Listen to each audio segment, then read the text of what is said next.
The Galactic Combat Academy's training hall fell silent as Instructor Vector's 4 eyes narrowed at the human standing before him. Lieutenant Emily Martinez stood at attention, her posture perfect despite the weight of 1,000 alien gazes upon her. "You wish to challenge the curriculum?" Vector's translator rendered his chittering voice into flat, emotionless standard. His crystalline exoskeleton caught the harsh lights of the arena, casting rainbow patterns across the obsidian floor.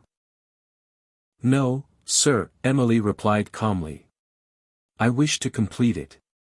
The instructor's mandibles clicked in what might have been amusement. Around them, the diverse collection of galactic warriors in training whispered among themselves. The Craxi mercenaries, towering at nearly 3 meters, exchanged knowing glances with their segmented limbs.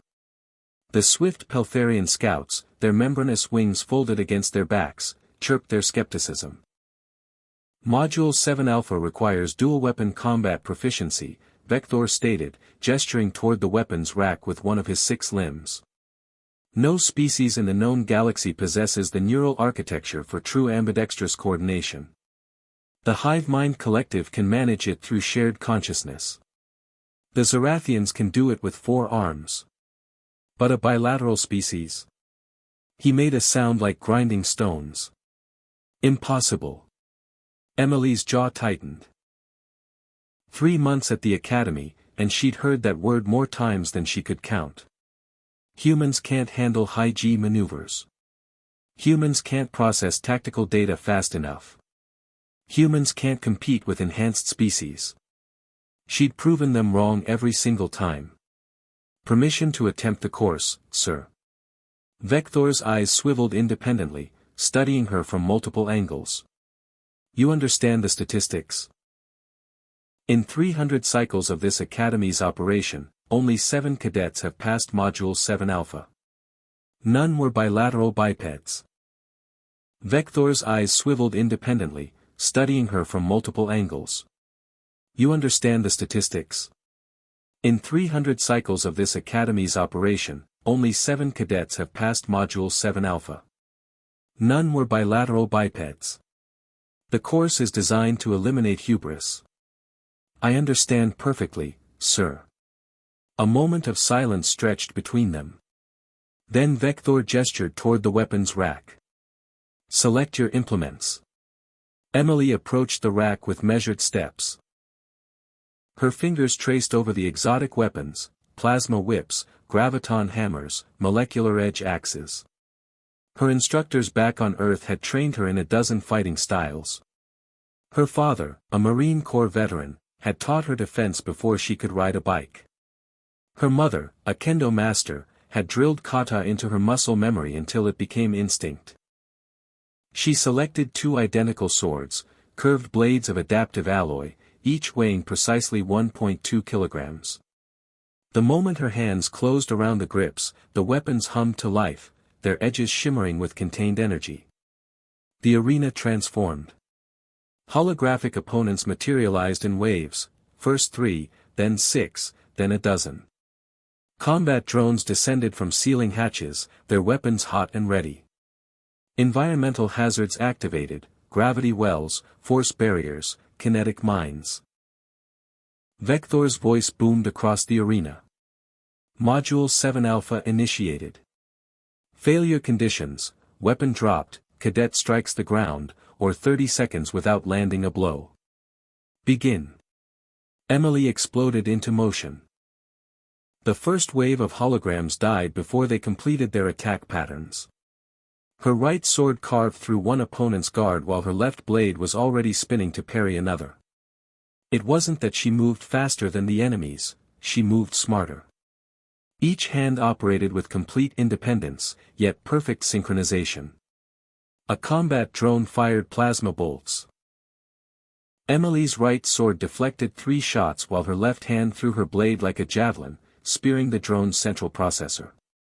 She caught the weapon as it returned to her hand, a trick she'd learned from her college roommate, a competitive frisbee player. The gravity wells activated, trying to pull her off balance. Emily danced between them, using their force to accelerate her movements rather than hinder them. Where other species would fight against the changing gravity, she flowed with it. The Craxi mercenaries had stopped whispering.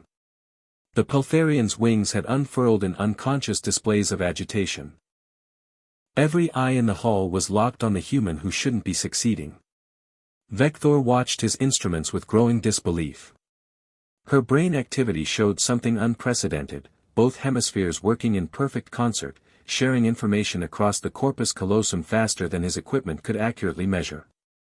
The humans called it, getting in the zone. His scientific mind called it impossible. 12 opponents surrounded her simultaneously. Emily's response was poetry written in violence.